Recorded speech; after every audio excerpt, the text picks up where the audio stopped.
Olá, boa tarde. Boa tarde, todo mundo que está entrando. Oi, Thalita, boa tarde. Olá, olá. Ana Helena já apareceu aqui. Eu vou autorizar a entrada da Ana. Boa tarde, Thalita. Boa tarde, Vivian, Cláudia, tudo bem? A Ana, que vai conversar com a gente, já está entrando aqui. Oi, Ana, tudo bem? Oi, Lívia, tudo bom? Tudo Tudo bom. E jóia. você está me ouvindo bem? Tô te ouvindo super bem, tá ótimo. Você Ai, tá me ouvindo também? Bem, tá bom? Assim, tá ótimo, Ana.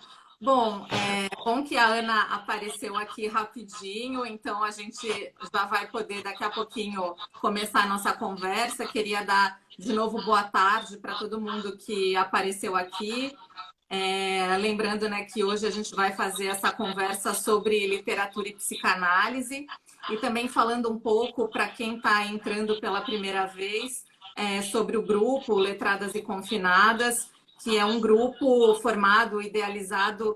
Eu estou escutando algum eco, Ana, não sei se você está ouvindo aí um eco. Não? Não, tudo bem, tudo bem. não, Não, não tô. É um eco da sua voz? eu estou ouvindo um eco, mas talvez seja alguma coisa aqui. Bom, mas dá dá para a gente. Espero que todo mundo esteja ouvindo bem. Eu ia, voltando ao que eu estava falando, aqui o Grupo Letradas e Confinadas é um grupo que foi idealizado por três amigas, três estudiosas de literatura, né, que são a Cláudia Maria de Vasconcelos, a Thalita Musciuti e eu. E a gente tem feito essas lives todas as sextas-feiras, às 18 horas, né, debatendo assuntos literários e assuntos, né, que tenham a ver com literatura, com filosofia. Hoje a gente vai fazer esse encontro com a psicanálise e estou recebendo aqui a Ana Helena Souza. Acho que alguém está perguntando se você tem fone. Eu acho que alguém está perguntando se eu tenho fone. Eu tenho fone, sim. Talvez seja melhor eu colocar o fone. Não sei se está vindo barulho Vocês de também estão ouvindo fora. eco? Vamos ver se melhora o som com esse fone. É, vamos ver. Tá, enquanto isso, eu acho que Agora melhorou. aqui eu vou ter que improvisar um pouquinho, porque quando eu coloco o fone, ele fica assim meio Tá. caído, tá? Então eu vou ter que improvisar aqui um pouquinho, mas eu acho que vai dar para fazer, viu, Não, gente? não tem problema. Eu acho que era isso mesmo que eu estava Que sentindo tal? e o pessoal estava Melhorou? falando. Eu acho que melhorou. Para mim, melhorou o som. Agora não tem mais esse eco. Acho que melhorou muito, Ana. Melhorou Poder... bastante? Melhorou. Agora eu não tô mais. Ó, o pessoal está dizendo que sim. Então, acho que aquele eco, a gente não está mais ouvindo aquele eco. Então, ótimo. Ah, Agora melhorou. deixa eu ver como é que eu vou arrumar aqui o. Eu Enquanto tinha. você vai equilibrando aí, eu Que vou. tal aqui, gente? Tá ótimo. Não, Eu tá ótimo. espero que ele não caia, mas acho que não vai Não, cair, não. Tá meio tortinho assim, mas não, mas tá bem enquadrada. Tá o ótimo bom agora. é que assim, tá dando para ouvir direitinho. É Aham, isso? tá ótimo, Isso que é Ana. bom. Tá Bom, bom. pessoal, só antes de eu apresentar a Ana, também queria falar que essa é a primeira live que a gente está fazendo aqui no perfil das Letradas e Confinadas, né? Que acho que todos vocês já estão seguindo. E a gente agora todas essas lives, esses encontros vão ficar gravados direto nesse perfil das Letradas. Então, logo que a gente terminar aqui, essa conversa também vai ficar lá gravada. Bom, agora falando um pouco da nossa convidada de hoje, né, da Ana Helena Souza, que vai aqui conversar comigo sobre literatura e psicanálise. A Ana foi uma convidada ideal aí para a gente conversar sobre esse assunto, porque ela é uma pesquisadora que transita entre esses dois campos, né, tanto no campo da literatura como no campo da psicanálise. A Ana é professora, a Ana é pesquisadora, é tradutora, né? Entre as traduções da Ana estão aí traduções do Beckett, né? A Ana traduziu a trilogia romanesca do Beckett, né? O Molloy, o Malone Morre, o Inominável. Traduziu também textos finais, que imagino que não deva ter sido nada fácil, né? A Ana traduziu Companhia, traduziu Para Frente o Pior, né? Que são textos bem difíceis aí para o trabalho da tradução. E a Ana tem um livro, né, sobre tradução que se chama A Tradução como um Outro Original, que onde a Ana fala, né, do processo dela traduzindo Como É, que é um outro texto em prosa do Beckett, e é um livro que foi publicado pela Sete Letras, né, Ana? Isso, Bom, e só já. aí a gente tem que marcar um outro encontro para você falar de tradução, porque hoje nós não vamos falar sobre tradução, né? E vamos falar aí sobre a relação entre literatura e psicanálise, porque além de tudo isso, das traduções e de ser uma pesquisadora da área literária, a Ana vem há alguns anos fazendo uma formação em psicanálise, né? Então é a partir daí que a gente vai fazer esse encontro de hoje. Bom, Ana, acho que assim, para dar início a essa nossa conversa, que hoje aqui está centrada a gente vai falar um pouco sobre as análises do Freud e do Lacan, né, em cima de alguns personagens, em cima de alguns textos literários aí que a gente vai conversar ao longo da live. E eu queria então começar te perguntando, pedindo para você comentar, Ana, começando aí pelo Freud, né? Eu acho que a gente podia começar falando sobre duas obras importantes do Freud, né? Que é a Psicopatologia da Vida Cotidiana e a Interpretação dos Sonhos, né? Até porque é na interpretação dos sonhos que aparece, né, a questão do complexo de Édipo, né, que, né, todo mundo Isso. conhece aí o Freud por conta, né, do complexo de Édipo, que está ali na interpretação dos sonhos. Então, eu vou começar passando aí a palavra para você falar um pouco sobre essas obras, também sobre aí o complexo de Édipo, porque acho que é uma forma da gente entrar também no Freud enquanto leitor literário, né, que também tem Literário. uma questão de Isso, uma linguagem, e daí a gente isso. para a literatura. Então, acho que você pode falar aí como você quiser. Vamos começar conversando sobre esses dois livros. Vamos lá. Eu queria agradecer a Lívia, a Thalita e a Cláudia esse convite para estar aqui falando na Letradas e Confinadas, e fiquei muito feliz de saber que eu estou inaugurando aqui o canal das Eu, Letradas e Confinadas, porque eu tenho acompanhado algumas lives e eu estou gostando demais dessa ideia e desse trabalho de vocês aqui de estar conversando sobre literatura.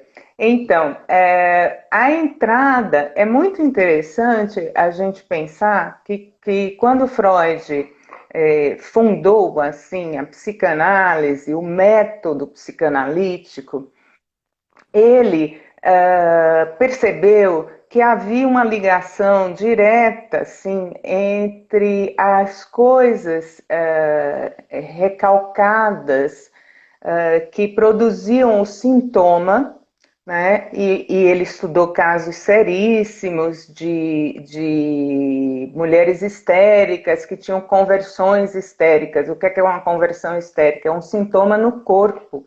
Então, às vezes uma paralisia, uma cegueira parcial, dificuldade de falar, uma tosse contínua, sintomas somáticos, né, no corpo que não tinham relação nenhuma com nada físico. Então, essas pessoas eram encaminhadas para Freud, para um colega que fizeram esses estudos sobre a histeria. E, a princípio, eles utilizavam para remontar assim, ao trauma que tinha ocasionado aquele sintoma, eles se utilizavam da hipnose. uhum. Só que a hipnose logo se mostrou, sobretudo para Freud, muito limitada, porque havia pessoas que não entravam em hipnose. E era um trabalho perdido, né? Muito esforço para nenhum resultado. E aí ele descobre, através de uma paciente deles, que ela mesma apelida, digamos assim, o tratamento de talking cure, que é a cura pela fala. E Uhum. ele percebe que ele pode chegar aos mesmos elementos através da fala, né? E fazer essa regressão ao ponto traumático que origina o sintoma. Bom, e Uhum. aí ele passa a observar também que os sonhos que os pacientes trazem também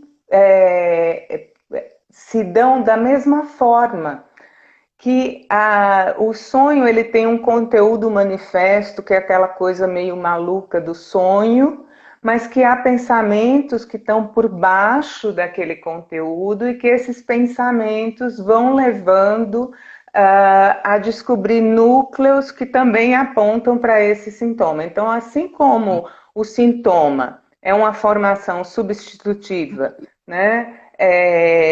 Que do que ele fala? De um desejo, né? De uma tendência inconsciente que busca uma satisfação, mas que é reprimida pelo eu consciente e, nos casos patológicos, isso vai dar num sintoma, às vezes num sintoma muito sério. Só que o que o Freud vê nessa passagem para o sonho? Que as pessoas normais que sonham, elas também fazem esse processo que são dois processos basicamente, um de condensação e de deslocamento, e que o sonho ele vai apontar para a existência exatamente do inconsciente das pessoas. Então, é interessante quando ele fala que a psicanálise, a técnica mesmo da psicanálise é a arte da interpretação e que o analista vai buscar decifrar, fazendo o caminho inverso do que foi feito no recalque. Né? Uhum. Então, digamos assim, que você tem um desejo profundo, que ao mesmo tempo o seu eu consciente rejeita aquele desejo, você recalca, né? Joga aquele desejo lá para o inconsciente. E aquilo vai passando, o sintoma só vai aparecer lá na frente. O analista vai fazer o caminho inverso. E aí, a mesma coisa no sonho. O que é que aparece do sonho? Aparece coisas, digamos, desconexas, que não entende, que não se entende. Tem também, ele fala, tem também sempre os restos diurnos, né? Aquele conteúdo que é do dia a dia da pessoa, do que a pessoa vivenciou, mas aquele conteúdo está todo deformado, estranho. E o trabalho é justamente esse. Então, na interpretação dos sonhos, né, ele vai lidar com vários tipos de sonho, mas Uhum. sempre afirmando que o sonho é a satisfação de um desejo. Tá. Né? E aí, quando ele vai chegar lá no Édipo, lá Ah, na não é? frente, que ele vai chegar lá no Édipo, que ele está falando, numa parte que ele vai falar assim, bom, mas se o sonho é a satisfação do desejo, como que você sonha com a morte de pessoas queridas? Uhum. Né? É uma das partes. Como que você sonha com a morte de pessoas queridas? E então ele vai lá, numa parte específica, falar, né, que a,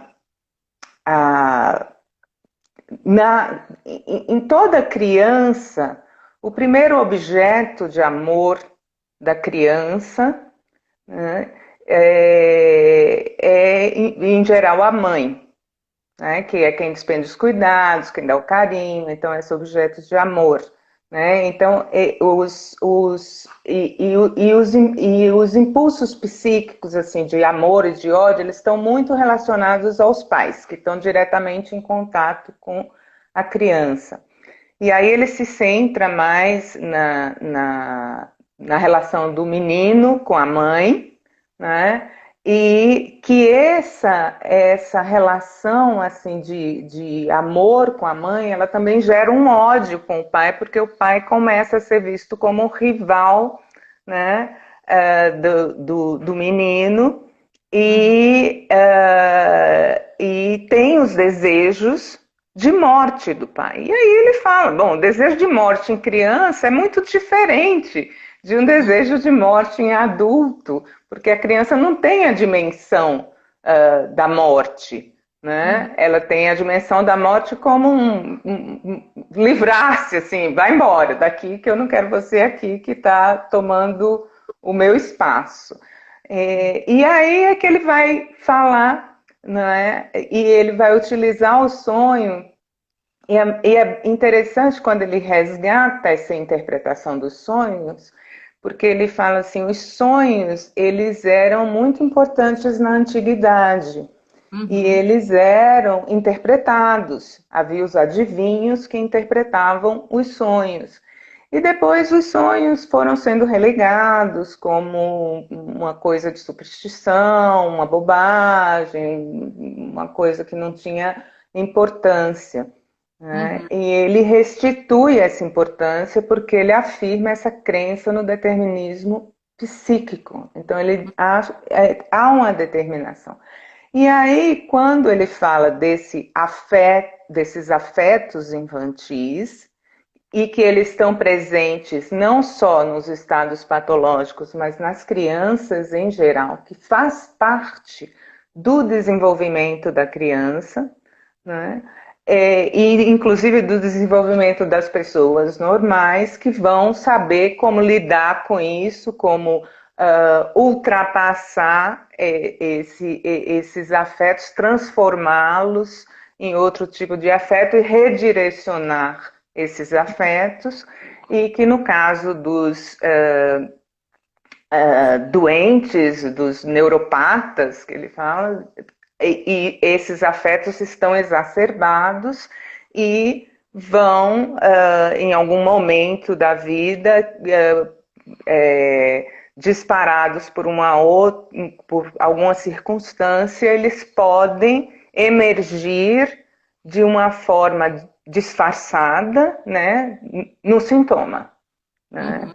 e vão atrapalhar aquela pessoa. Então, o trabalho da análise seria fazer o caminho de volta. E aí, onde é que entra, né, o Édipo, o mito? O mito vai entrar para dizer, bom, na antiguidade, olha só, nós temos esse mito. E por que que o mito toca as pessoas? Por que que esse mito do Édipo sobrevive? Né? Uhum. Porque ele toca as pessoas, ele não só toca os doentes, e por que ele toca todo mundo? Porque todo mundo passou por isso, porque o primeiro objeto mesmo do amor, né? Os primeiros impulsos sexuais que são muito fortes na criança, eles estão dirigidos à mãe, nos dois casos, tá? No caso da menina, acontecem umas coisas mais complicadas, né? Uhum. Mas, enfim, estão dirigidos à mãe. E aí ele fala, por isso que a tragédia, ela tem um apelo emocional tão importante. Uhum. E é interessante, Lívia, ver que quando o Freud fala da tragédia, ele se coloca como espectador, Uhum. né? Como impactado pela tragédia, Uhum. né? Então, essa posição dele de espectador e de leitor é muito interessante. Uhum. E ele tem sempre, como você viu, né, que a gente comentou aí uns textos dele, ele tem sempre uma opinião muito elevada dos autores. Porque isso que é interessante, né? Eu não sei se ele se refere a outros personagens literários ou a outra, no caso da interpretação dos sonhos, mas no caso daquele outro texto que a gente comentou, né? Que é o Traços de Caráter, que é um outro texto do Freud, a gente nota que o texto não, os personagens não são usados como uma mera ilustração de um caso, mas que tem também ali quase tem uma análise, né? Assim, até Isso, do estilo, do que o escritor isso. onde que o escritor mostra, que demonstra essa análise fina, assim, de uma pessoa que gosta de literatura, de teatro, né? E isso que eu acho interessante, essa conexão, né? Porque não é uma mera ilustração, né? Que ele faz Não, da literatura não. e da tragédia. Não, inclusive quando ele fala do Édipo ali, justamente nesse trecho da interpretação do sonho, ele vai tecendo comentários mais precisos sobre a tragédia e sobre a composição mesmo da peça, de Uhum, Sófocles, no caso, quando ele fala da peça. E mais adiante, ele vai falar, ali mesmo, ele vai fazer a conexão com o Hamlet, de uhum, Shakespeare, porque uhum, ele vai dizer o seguinte: olha, no Hamlet há o mesmo problema, digamos assim, o mesmo conflito. Né? uhum, Então, a ideia do Freud, quando ele lê o Hamlet, ele fala o seguinte, que no Hamlet esse conflito está mais disfarçado, uhum, né? Porque se trata de o Hamlet matar. O Hamlet ele tem a, a, a injunção, né? O pai dele é assassinado pelo irmão que casa com a mãe dele. uhum, E o Hamlet precisa assassinar esse tio, né, que uhum, afinal matou o pai e essa necessidade de assassinar esse tio que matou o pai e casou com a mãe é dada pelo próprio fantasma do pai, é uma espécie de ordem do uhum. fantasma do pai. E a peça toda é esse conflito do Hamlet de matar, como matar, e muita gente tem uma interpretação, né, que você sabe, que é a de que o Hamlet, De que ele não age, né? de Seria que isso? ele não age, de que ele hesita o tempo todo, que ele tem dificuldade de se decidir. E o Freud diz, olha, ele não tem dificuldade de se decidir, porque ao longo da peça ele mata o Polônios Uhum, rapidamente, assim, sem uhum, nenhum problema, né? O Polônio está escutando uma conversa, ele vai lá e dá uma estocada e mata o Polônios. Ele se livra dos cortesãos que queriam a morte dele, também encaminha os dois para a morte durante uhum, a peça.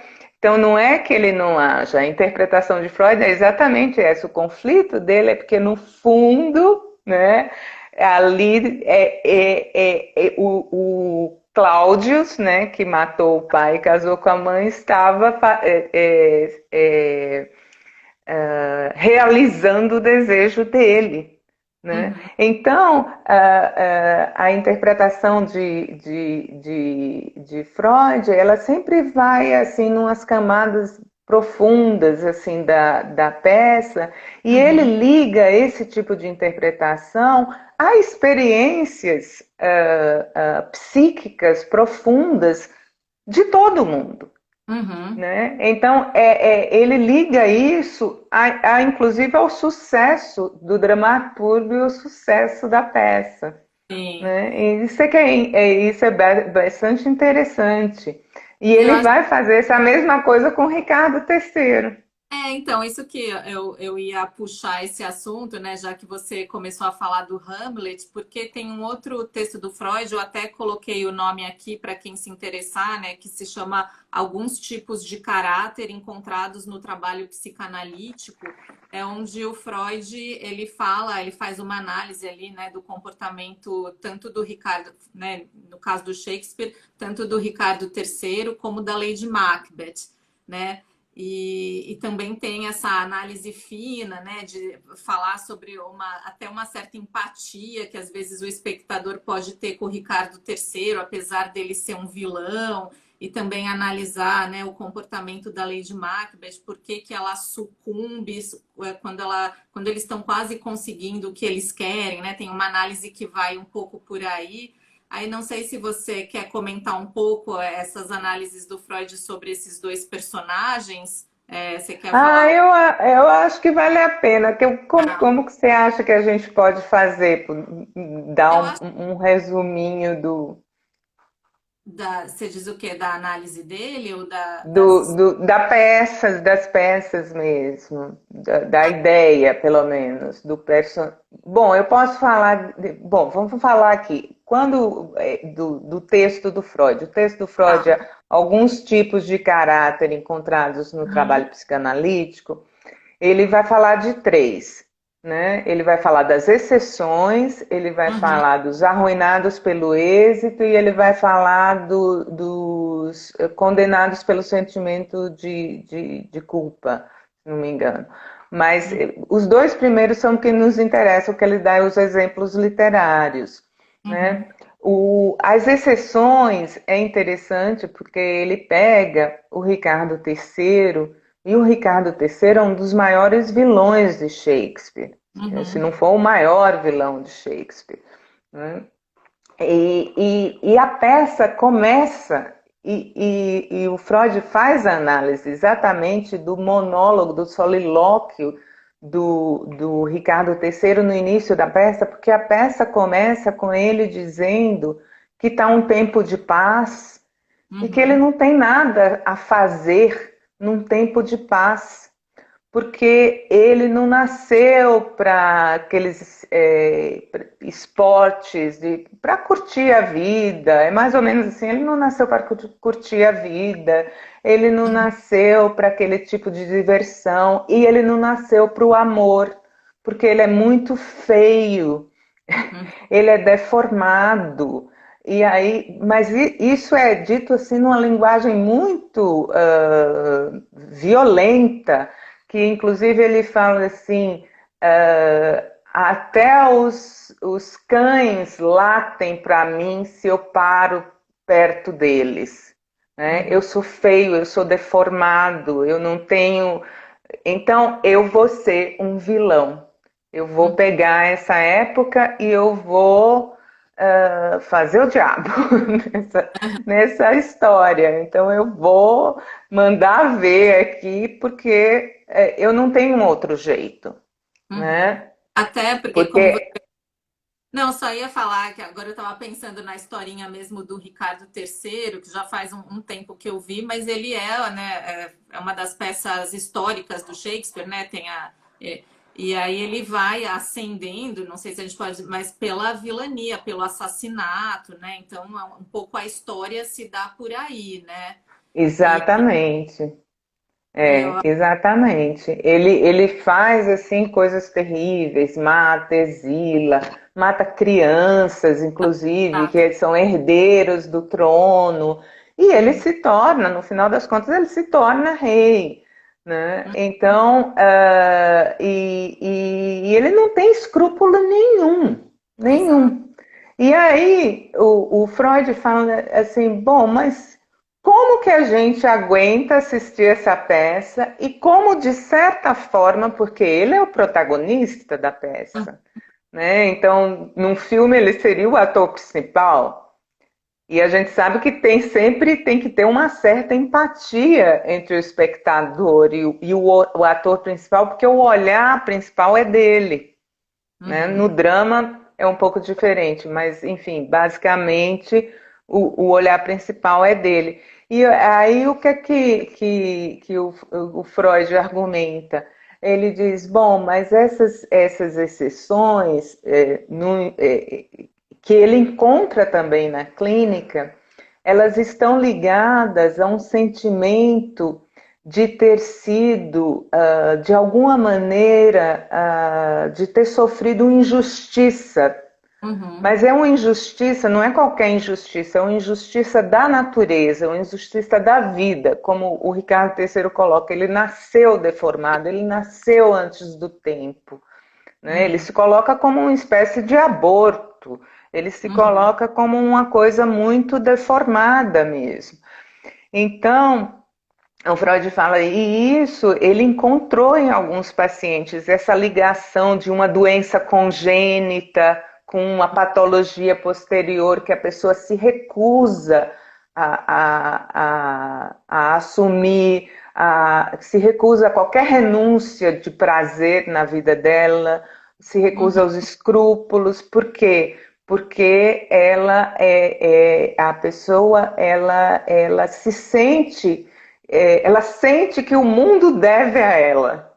Então Isso. ela se sente como exceção, né? Uhum. Eu sou uma exceção. O mundo me deve, eu posso fazer o que eu quiser e não ter Uhum. nenhum escrúpulo. E aí o Freud diz, e como é que a gente, de certa maneira, se solidariza assim, com isso? Mesmo disfarçadamente, né? No sentido de que você quer acompanhar até onde vai a ousadia desse cara, até Uhum. onde vai essa falta de escrúpulos, né? Uhum. E é isso que acontece. Ele diz: quem que nunca se sentiu, né?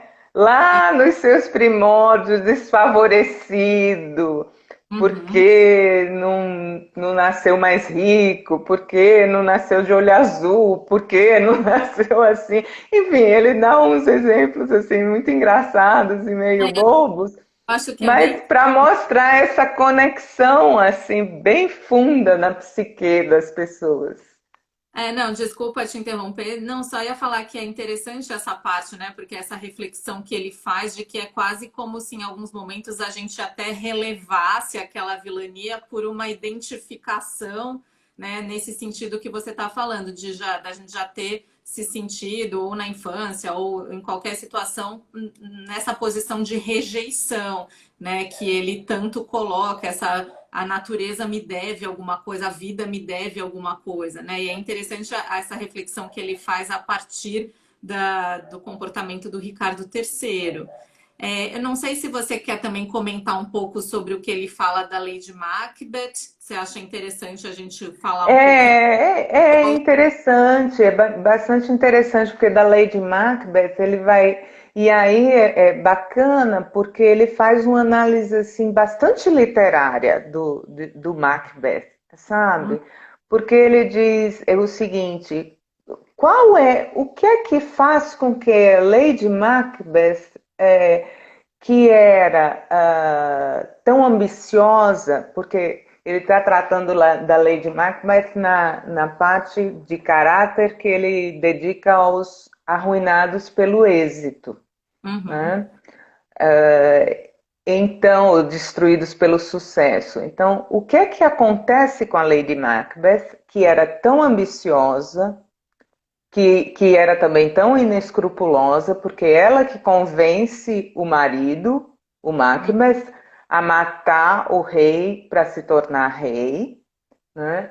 Então, o que que acontece com essa mulher que lá pelas tantas na peça ela é presa de um sentimento de culpa, que tem que ficar lavando as mãos, que fica tendo alucinações com o rei morto, com a adaga que usou, que o marido usou para matá-lo. Então, o que que acontece nesse ponto que há uma virada dela, da Lady Macbeth, e uma virada do próprio Macbeth, porque antes ele tinha todas as dúvidas quanto a cometer o assassinato e depois ele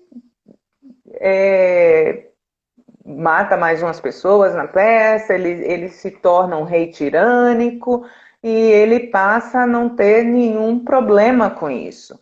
Porque ele tem problemas, ele também tem alucinações depois que ele comete o assassinato Tem do essa Duncan. consciência que começa a atormentar os dois, né? Os Tanto dois. ele. E isso atormenta ele primeiro e ela se mantém forte e depois eles invertem os papéis, né? Hum, Ela fica com a consciência atormentada e ele fica inabalável. uhum, Então, o que acontece na relação, o que o Freud vê ali é que ah, o,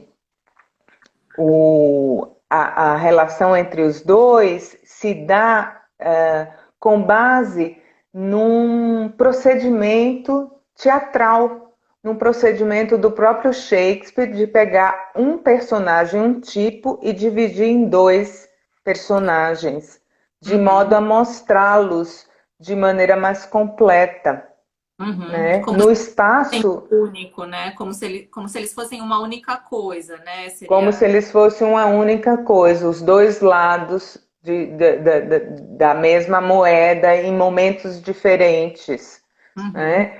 Mas aí, e o final que Freud pontua é por que que a Lady Macbeth, qual seria o sentido da Lady Macbeth ser arruinada por esse êxito? Porque ela consegue, ela uhum, vira, se torna rainha. E aí ele vai muito fundo nessa análise, porque ele vai buscar a fonte de Shakespeare, ele vai buscar a crônica da história do rei Macbeth, na qual Shakespeare se baseou para escrever a peça, e ele descobre lá que o tempo que decorre é muito mais longo do que o tempo na peça de Shakespeare. São uhum, 10 anos que se passam, 10 anos do reinado de Macbeth. E na peça é como se fosse uma semana. uhum, Então, ele diz, olha, o que acontece é que a Lady Macbeth, ela não consegue ter filhos. Ela é estéril. E isso também é um ponto de virada, porque é onde o desejo dela se quebra e se frustra. Porque ela queria não só ser a rainha, como ela queria criar uhum, uma dinastia nova e ela não consegue, né? uhum, Então é muito interessante porque ele faz todo um trabalho assim de crítico literário mesmo, de buscar fontes, né, de uhum. analisar e não só analisar os conflitos psíquicos assim Ô, das Ana, personagens. tem uma pergunta que chegou aqui da Cláudia, perguntando se o Eu Freud. vi rapidamente, não consegui ler aí. Não, mas eu te falo, ela está perguntando se o Freud fala alguma coisa nessa análise a respeito do delírio e da falta de sono, que são coisas que aparecem ali no Macbeth. Não sei se ele. Não, pontualmente ele não, ela fala só exatamente da inversão, porque o Macbeth também delira, né? Uhum, Depois que ele inclusive tem uma visão, tem uma cena do banquete, né? Que eles estão uhum. dando um banquete e o Macbeth e tem Começa a que ver, né? começa a ver o rei morto e começa a ficar apavorado. Então tem as alucinações dos dois lados. Ele não chega a precisar essa parte, não. Ô, Ana, talvez a gente possa ir passando para o Lacan. Não sei se você se tem mais alguma coisa. Ah, eu acho que a única coisa que eu queria falar, assim, primeiro, uma coisa que eu queria falar é que o Freud ele privilegia o drama, é interessante, ele privilegia o teatro, né? Eu Uhum, acho que ele era um frequentador assim de uhum, teatro. Ele também fala, tinha conversado com a Cláudia, ele também fala de Ibsen, né? De sim. peças de Ibsen. Uhum, Então ele era um frequentador de teatro e um leitor de peças, né? E as peças o tocam muito, porque como ele era um observador da psique humana e da alma humana e das ações, e isso era muito, acho que o tocava muito, né? uhum, E porque era maneira, de certa forma, como ele observava não só as pessoas, os pacientes, como as pessoas em geral, uhum. né? Ô, Ana, e tentando, só porque eu estou um pouco de olho aqui no nosso Que no tempo, eu não queria tempo, né? não queria deixar da gente falar também um pouco sobre o Lacan. Então, só para a gente assim, ir saindo do Freud, entrando no Lacan, eu ia te colocar uma pergunta sobre assim, qual a diferença assim, do Freud, leitor de literatura, e do Lacan, leitor de literatura. E se você podia falar um pouco sobre a relação do Lacan com a literatura, né, ali, porque a gente sabe que também ele tem um pouco de ligação com a linguística. Então, se você puder só falar um pouco sobre essa relação do Lacan com a literatura, e aí depois a gente pode falar aí então da análise do Lacan, né, sobre o corpo. Da carta roubada. Isso. Claro. O Lacan, bom, ele era amigo dos surrealistas nos anos 20, ele era um leitor de literatura também, ele frequentou as primeiras leituras do Finnegan's Wake de Joyce, que foram feitas em Paris nos anos 20, né, quando ainda era chamado de Work in Progress, e o Lacan, ele tem uma ligação muito grande com a linguística de Saussure, no sentido de que, com a linguística e com a linguagem, porque o dito de Lacan, quando ele vai, porque o Lacan diz que ele vai fazer o retorno a Freud. Ele acha que a psicanálise se distanciou de Freud, e ele vai fazer um retorno, ele vai fazer uma leitura assim, muito próxima, muito colada aos textos de Freud. E uma das coisas que ele diz é que o inconsciente é estruturado como uma linguagem, tem uma estrutura de linguagem. E o que é que o Lacan faz também? Ele meio que inverte a fórmula de Saussure, né? Não é o significante que simplesmente atua sobre que o significante só serve para exprimir o significado, né? Que o significante vai a reboque do significado, dizendo assim, não a reboque, mas serve apenas para exprimir o significado. O Lacan vai dizer que o significante atua sobre o significado, né? E que o significante, que o próprio significante pode criar um significado. E a partir vou ler isso aqui, a partir do sem sentido do significante que se engendra a significação. Porque um significante, ele pode mudar o seu significado. É muito interessante isso, porque quando a gente pensa no texto que a gente comentou e viu que talvez não desse tempo para a gente falar, que é o texto sobre o inquietante de Freud, o Unheimlich. Né?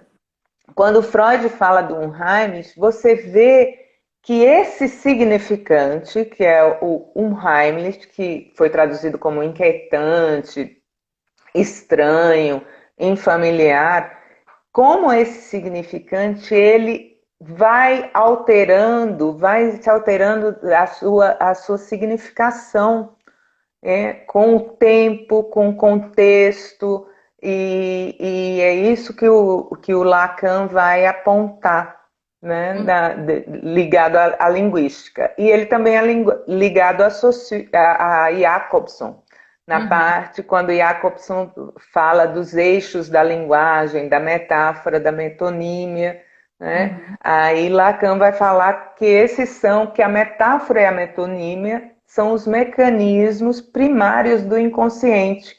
E aí a gente volta lá na interpretação dos sonhos, na condensação e no deslocamento. A condensação estaria ligada à metáfora e o deslocamento estaria ligado à metonímia.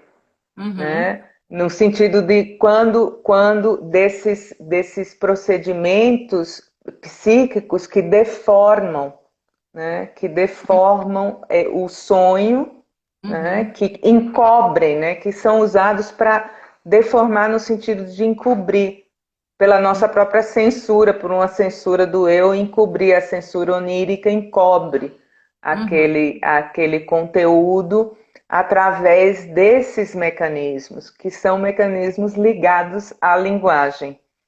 E Então, aí, desde cedo, Lacan se liga muito à linguagem, e ligando-se à linguagem, ele já é uma pessoa ligada à arte, à literatura, como leitor, né? uhum, Então, é um passo, assim, muito uhum. pequeno para se dar, né? Para fazer essa relação. Aham. Tem, eu ia pedir para a gente entrar, né, numa análise do Lacan a respeito, né, uma análise literária do Lacan, que a gente escolheu aqui falar sobre o seminário em que ele comenta a carta roubada do Poe. Tem duas perguntas que chegaram que eu só vou te colocar antes da gente seguir. Uma é pedindo para esclarecer a questão do significante, né? E a outra é uma pergunta que ela está colocando se a psicanálise veio da literatura, da arte, ou a literatura é uma outra forma de ver o mesmo objeto da psicanálise. Não sei. Então, é mais a segunda parte, a literatura como uma outra forma de ver, porque o objeto da psicanálise não é bem o objeto, porque o objeto da psicanálise seriam estados patológicos mesmo, um problema, vamos colocar entre aspas aqui, uma doença, um sintoma que afeta a vida do sujeito. Uhum, Né? Vamos pensar assim, uma síndrome do pânico, como se chama hoje. É um sintoma, afeta a vida do sujeito. É disso que a psicanálise vai tratar. A literatura não vai tratar exatamente disso, sim. mas no tratamento que a psicanálise faz desse sintoma, a Uhum, psicanálise vai remontar coisas muito antigas da história do sujeito, que tem a ver com seus impulsos, com suas paixões, né? com os seus afetos, e disso é que a literatura também trata. E é aí que eles se encontram. Né? uhum. E eu estou vendo uma que diz que não entendeu bem o que é o significante, não é isso? Eu acho que É, quando a gente falar aqui da carta tá. roubada, isso aqui Uhum. vai ficar mais claro. Então tá bom. Então vamos entrar aí no seminário do Lacan sobre a carta roubada, que é uma forma aí da gente aproximar de novo o tanto Freud como Lacan às análises literárias. Eu só ia, Ana, fazer um resumo super breve do que é o conto do Poe, porque eu não sei se a maioria das pessoas que estão aqui conhecem esse conto. O Édipo é mais conhecido, né? Acho que as peças do Shakespeare também, mas eu não sei quem está aqui leu a carta roubada. Na verdade, sem dar muito spoiler, eu vou falar bem um resuminho do enredo para não atrapalhar quem for ler depois. Mas é um conto do Poe, né, que obviamente gira em torno do roubo de uma carta, né? Mas o interessante do conto é que existe um chefe de polícia, né, que já sabe, no início do conto ele já sabe quem roubou a carta, mas ele não consegue encontrar, né, nos pertences da pessoa, na casa da pessoa, ele não consegue encontrar essa carta. E aí ele vai pedir ajuda para o detetive Dupin, né, que é esse detetive que também aparece em histórias do Poe. A gente está falando de um conto, né, de detetive, e o Dupin resolve isso, né, parece que muito facilmente, e depois ele conta como ele resolveu. Então, só o que eu vou falar é que a forma como ele resolve, como ele acha a carta, tem a ver com uma estratégia de se identificar com o ladrão da carta. Né, um pouco isso. Ele se coloca no lugar do ladrão da carta e a mesma estratégia que o ladrão usou para roubar é a estratégia que ele usa para encontrar, né, a carta. Então, acho que eu vou falar isso e talvez a Ana dê outros spoilers quando ela for falar. Eu acho que sim. Mas aí tudo bem. Não tem problema. Então, estou Porque falando isso para dizer que, né, o Lacan tem um seminário, né, sobre esse conto e a Ana vai falar um pouquinho para a gente sobre isso, sobre essa análise. isso. Então, aproveitando para responder também essa pergunta sobre o significante. O Lacan vai dizer que o importante nesse conto é que essa carta é um significante. O que é que quer dizer isso, dessa carta ser um significante? não interessa no conto, inclusive não se sabe ao certo, você vai ler o conto e você não vai ficar sabendo o conteúdo da carta. Então, para quem perguntou aí do significante, a carta é o significante. O significado, digamos assim, seria o seu conteúdo. Mas a gente nunca chega nesse significado, porque ele não importa. O que importa é o significante, que é a carta e a posse dessa carta. Lacan destaca ele faz uma leitura que tem a ver com o olhar intersubjetivo e a relação das personagens, né? Então ele destaca duas cenas. A cena em que a carta é roubada pela primeira vez, né, pelo ministro. Todo mundo sabe que a carta é da rainha e a carta é roubada pelo ministro. E a rainha vê a carta sendo roubada pelo ministro e ela não pode fazer nada porque o rei está lá e ela não quer que o rei saiba sobre aquela carta. O ministro percebe isso, rouba a carta.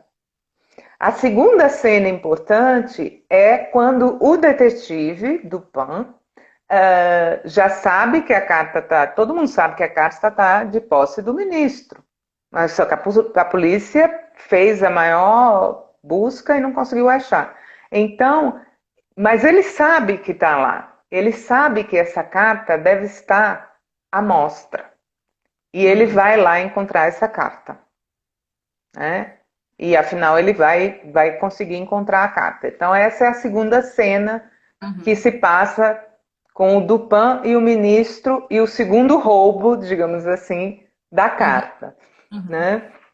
Então o Lacan destaca, e é muito bacana o resuminho que ele faz, e eu vou ler para vocês, os três olhares sustentados pelos três sujeitos. O olhar que não vê nada, que é o olhar do rei e o olhar da polícia. A polícia nunca acha a carta.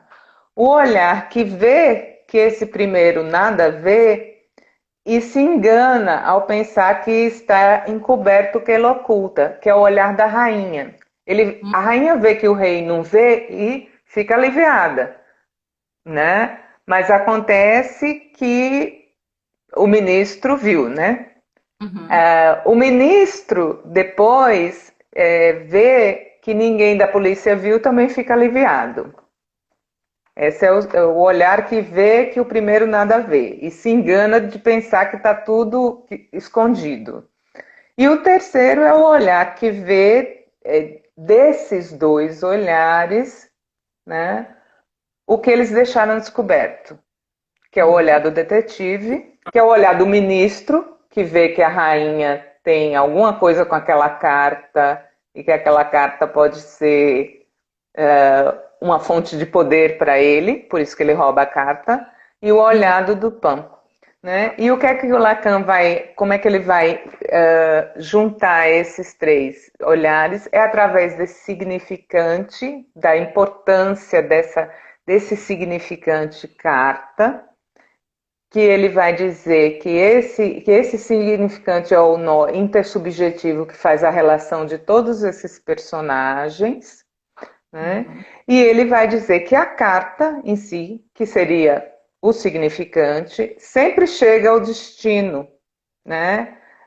Porque a carta, que é esse significante, ela determina a história do sujeito.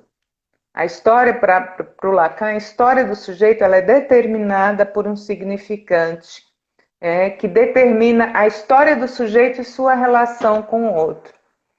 E que pode se chamar, e aí a gente vai voltar lá no Édipo, tá? Pode se chamar de destino. Então, a leitura do Lacan da carta roubada é muito interessante, é um pouco mais difícil porque é mais abstrata. E é exatamente isso que Lacan faz. Ali onde Freud está lidando com as paixões humanas de cada personagem, Lacan já está lendo a literatura com base em conceitos.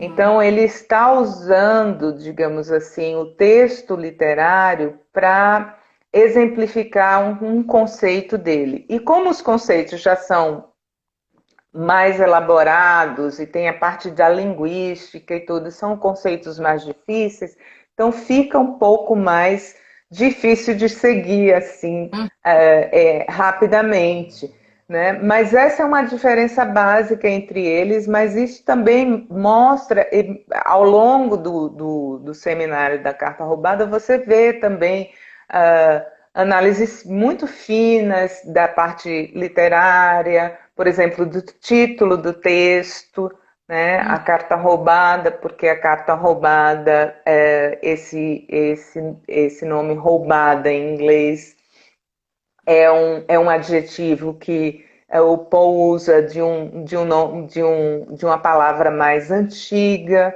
que na verdade não quer dizer exatamente roubada, mas tirada de circulação, colocada longe.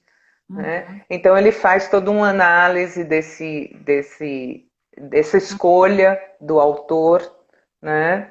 Mas o que ele quer mostrar mesmo, voltando para o significante, é que o sujeito, cada um de nós, é determinado, é tocado por um significante que um pouco que determina a nossa história e o nosso destino e as nossas escolhas. Né? Ana, tem acho que uma questão aqui que talvez é importante para deixar como dica aí. A Paola está perguntando se você pode indicar algumas leituras aí sobre essas análises do Freud e do Lacan, talvez seja, né, Sim, legal. bem legal, olha, bem legal, certo, esse trecho mesmo da interpretação dos sonhos, que é no capítulo 5 a interpretação dos sonhos é um livro longo, é no capítulo 5 da interpretação dos sonhos, na parte D2, que é sobre esses sonhos, sobre a morte de pessoas queridas, que é onde tem essa análise do Édipo e do Hamlet. Tem esses textos, né, que a Lívia falou, que alguns tipos de caráter encontrados no trabalho psicanalítico. Agora eu não anotei aqui o volume, mas está... de 1900, são textos de 1916. Pela data a gente encontra, né? E do Lacan, esse seminário da Carta Roubada é muito interessante. Tem uma outra leitura que não é exatamente sobre um texto literário, mas é uma leitura do Banquete de Platão, né, que ele lê como um texto literário sobre a transferência, que é uma coisa muito bonita, assim, está no seminário da transferência, esse. Então... é também muito interessante. Não, eu só ia perguntar, não sei se vai dar tempo, a gente está quase chegando, ainda tem uns minutos, mas não sei se vai dar tempo da gente se aprofundar muito, mas o Lacan também fala do Hamlet, né? Ele também Isso, pois e aí é num seminário dele chamado O Desejo e Sua Interpretação. Porque ele vai ler o Hamlet como ele diz a tragédia do desejo. E aí ele vai falar do desejo do Hamlet e da dificuldade que a gente tinha falado, que é muito interessante, que ele mostra na cena do Hamlet com a mãe, da dificuldade que o Hamlet tem de